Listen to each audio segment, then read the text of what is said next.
আন্তর্জাতিক গোয়েন্দা রিপোর্ট এবং জিওপলিটিক্যাল সমীকরণ বলছে ভারতের বিরুদ্ধে তৈরি হয়েছে এক ভয়ঙ্কর ত্রিশক্তি বা থ্রি সুপার পাওয়ার জোট। তাদের লক্ষ্য একটাই, দিল্লির অলক্ষ্যেই শিলিগুড়ি করিডর বা চিকেন নেক কেটে ফেলা। কে এই তিন মহাশক্তি? চীন এবং পাকিস্তান তো আছেই, কিন্তু তৃতীয় শক্তিটি কি, যা ভারতের ঘরের ভিতরেই বড় বিপদ হয়ে দাঁড়িয়েছে? ভারত কি প্রস্তুত এই মহা বিপদ সামাল দিতে? আজকের ভিডিওতে জানবেন এমন সব তথ্য যা মিডিয়ায় আপনি কখনোই শোনেননি। কি সেই তৃতীয় শক্তি তা জানার জন্য ভিডিওটি শেষ পর্যন্ত দেখুন, কারণ শেষে লুকিয়ে আছে আসল রহস্য।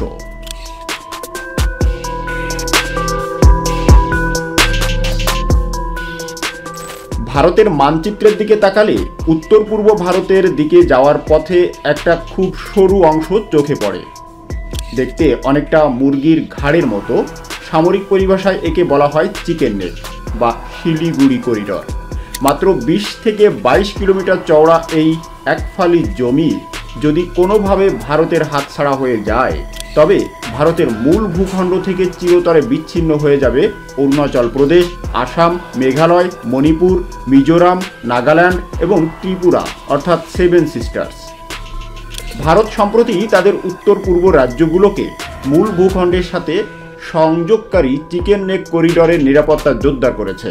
সেখানে 3টি নতুন সেনা ঘাঁটি স্থাপন করা হয়েছে। এই পদক্ষেপের উদ্দেশ্য হল করিডরটিকে নিরাপদ রাখা এবং যে কোনো ধরনের নিরাপত্তা ঝুঁকি প্রতিহত করা।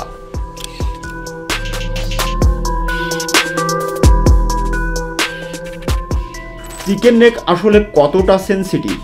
পশ্চিমবঙ্গের শিলিগুড়ি করিডর হল ভারত ও তার উত্তর পূর্বাঞ্চলীয় রাজ্যগুলোর একমাত্র সংযোগস্থল। এই সরু করিডরটি নেপাল, ভুটান এবং বাংলাদেশের সীমান্ত দ্বারা ঘেরা। আর এর ঠিক মাথার উপর তিব্বতের চুম্বি উপত্যকায় ওত পেতে বসে আছে চীন। মাত্র 22 কিলোমিটার চওড়া একটি জায়গা। যুদ্ধকালীন পরিস্থিতিতে যদি শত্রুপক্ষ এই 22 কিলোমিটার রাস্তা দখল করে নেয় অথবা বোমাবর্ষণ করে রেল ও সড়ক যোগাযোগ বিচ্ছিন্ন করে দেয়, তবে ভারতীয় সেনাবাহিনী উত্তর পূর্বে তাদের রসদ, অস্ত্র ও সৈন্য পাঠাতে পারবে না।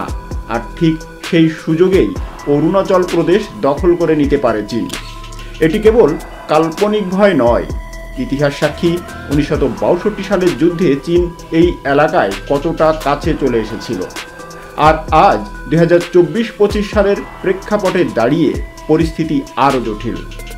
কারণ এখন ভারতের শত্রু কেবল সীমান্তে নয়, সীমান্তের ওপারে প্রতিবেশী দেশগুলোতেও শত্রুর ছায়া দীর্ঘ হচ্ছে।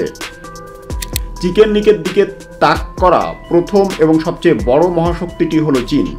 চীনের 5 ফিঙ্গার্স পিপুলস অন্যতম টার্গেট হলো ভারতের এই দুর্বল পয়েন্ট। 2017 সালে আমরা ডোকলামে ভারত ও চীনের সেনাবাহিনীর মধ্যে দীর্ঘ অচল অবস্থা দেখেছি। ডোকলাম কেন গুরুত্বপূর্ণ? কারণ ডোকলাম মালভূমি থেকে শিলিগুড়ি করিডর বা চিকেন নেক স্পষ্ট দেখা যায়।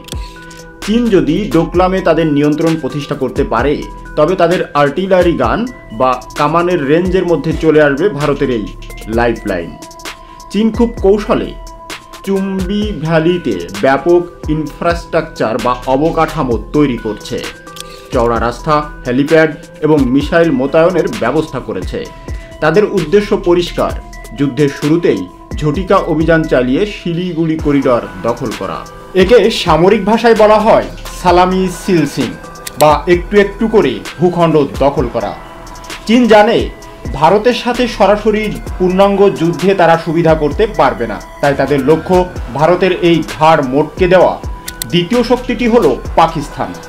আপনারা হয়তো ভাবছেন শিলিগুড়ি করিডর থেকে পাকিস্তান তো অনেক দূরে, তারা এখানে কিভাবে হুমকি হতে পারে? এখানেই পাকিস্তানের গোয়েন্দা সংস্থা ISI এর আসল খেলা।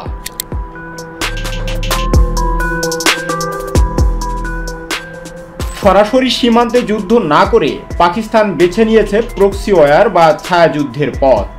গোয়েন্দা রিপোর্ট অনুযায়ী নেপাল এবং বাংলাদেশের সীমান্ত ব্যবহার করে শিলিগুড়ি করিডর সংলগ্ন এলাকায় অস্থিতিশীলতা তৈরির চেষ্টা করছে পাকিস্তান। নেপালের সাথে ভারতের খোলা সীমান্তের সুযোগ নিয়ে ISI তাদের এজেন্টদের শিলিগুড়ির আশেপাশে সক্রিয় করেছে। তাদের মূল কাজ হলো যুদ্ধ বা উত্তেজনার সময় রেললাইন বা সেতুগুলোর অন্তর্ঘাতমূলক হামলা চালানো। অর্থাৎ চীন যখন সীমান্তে চাপ দেবে তখন পাকিস্তান ভারতের ভিতরে স্লিপার সেল ব্যবহার করে এই করিডরের যোগাযোগ ব্যবস্থা ধ্বংস করার চেষ্টা করবে। এটিকে বলা হয় টু ফ্রন্ট ওয়ার পরিস্থিতি, যেখানে চীন হবে হাতুড়ি আর পাকিস্তান হবে নেহাই। সবচেয়ে ভয়ের কারণ হলো এই তৃতীয় মহাশক্তি বা থার্ড ডাইমেনশন। এটি কোনো একক দেশ নয়, বরং এটি হলো একটি পরিস্থিতি যা চীনের কৌশলে তৈরি হয়েছে। এই তৃতীয় শক্তি হলো ভারতকে ঘিরে ফেলার কৌশল এবং প্রতিবেশী দেশগুলোতে ভারত বিরোধী সেন্টিমেন্ট। আমরা যদি বাংলাদেশের দিকে তাকাই, সেখানে সম্প্রতি রাজনৈতিক পট পরিবর্তন এবং অস্থিতিশীলতা ভারতের জন্য চিন্তার কারণ হতে পারে। শিলিগুড়ি করিডরের ঠিক নিচেই বাংলাদেশের অবস্থান।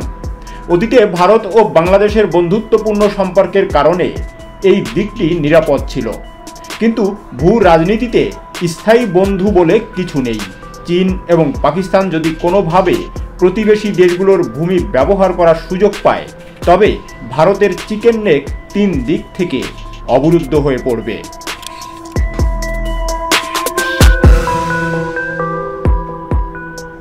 অন্যদিকে মিয়ানমারে গৃহযুদ্ধ এবং সেখানে চীনের প্রভাব ভারতের উত্তর পূর্ব অঞ্চলের বিদ্রোহী গোষ্ঠীগুলোকে আবারও সক্রিয় করে তুলেছে। চীন এই বিদ্রোহী গোষ্ঠীগুলোকে অস্ত্র ও অর্থ দিয়ে সাহায্য করছে বলে অভিযোগ রয়েছে। অর্থাৎ তৃতীয় শক্তিটি হলো ভারতের প্রতিবেশী দেশগুলোকে ব্যবহার করে ভারতকে শ্বাসরোধ করার পরিকল্পনা। চীন, নেপাল, বাংলাদেশ এবং মিয়ানমারের বিশাল বিনিয়োগের মাধ্যমে ভারতকে চারপাশ থেকে ঘিরে ফেলার চেষ্টা করছে, যাকে বলা হয় স্ট্রিং অফ পার্লস। তবে ভারতও কিন্তু হাত গুটিয়ে বসে নেই। দিল্লি খুব ভালোভাবেই জানে যে চিকেন নেক তাদের একিলিস হিল বা দুর্বল জায়গা। তাই গত 1 দশকে ভারত এখানে অভেদ্য দুর্গ গড়ে তুলেছে। ভারত সম্প্রতি তাদের উত্তর পূর্ব রাজ্যগুলোকে মূল ভূখণ্ডের সাথে সংযোগকারী চিকেন নেক করিডরের নিরাপত্তা জোরদার করেছে, যেখানে 3টি নতুন সেনাঘাঁটি স্থাপন করা হয়েছে। এই পদক্ষেপের উদ্দেশ্য হল করিডোরটিকে নিরাপদ রাখা এবং যে কোনো ধরনের নিরাপত্তা ঝুঁকি প্রতিহত করা। ভারতীয় সেনাবাহিনী বিশেষ মাউন্টেন স্ট্রাইক কোর গঠন করেছে, যারা পাহাড়ি যুদ্ধে পারদর্শী।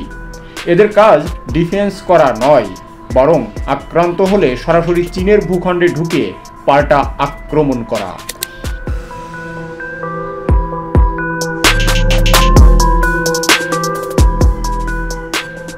চিকেন নেক বা শিলিগুড়ি করিডর ভারতের সার্বভৌমত্বের এক অবিচ্ছেদ্য অংশ।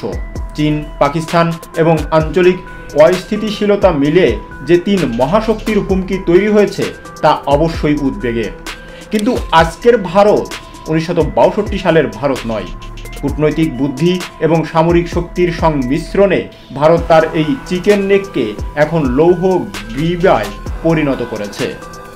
শত্রুরা হয়তো ছক করছে, কিন্তু ভারতীয় সেনাবাহিনী প্রতিটি ইঞ্চি সুরক্ষায় দিন-রাত পাহারায় আছে। আপনাদের কি মনে হয়, চীন ও পাকিস্তানের এই গোপন জোট কি ভবিষ্যতে ভারতের জন্য বড় বিপদ ডেকে আনতে পারে, নাকি ভারতের বর্তমান সামরিক প্রস্তুতি যথেষ্ট? আপনাদের মূল্যবান মতামত নিচে কমেন্টস বক্সে জানাতে ভুলবেন না।